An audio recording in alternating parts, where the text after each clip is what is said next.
Genes are going to be known as a nucleic acid sequence because that is a DNA. This DNA is going to consist of particular sugar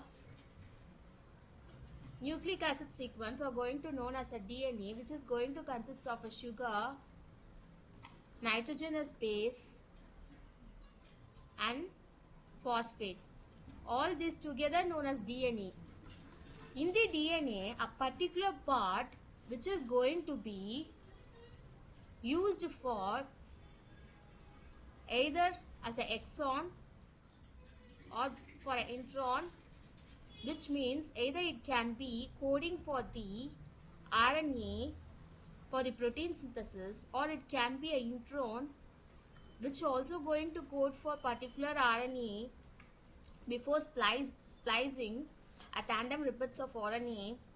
So a gene can be an intron or an exon, but a gene is simple. It is known as a nucleic acid sequence in the DNA. In the DNA, a particular part of DNA is known as gene. Where there is another term which is known as genome.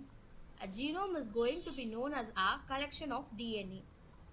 So the collection of DNA is known as a genome. Whereas a gene is going to be a nucleic acid sequence that is going to code for a particular region. Therefore, a nucleic acid sequence that is necessary for the gene products are known to be a gene. So these gene products can be a RNA or DNA or tRNA or an intron, like that. A nucleic acid sequence that is going to code for the particular gene product formation is known as gene.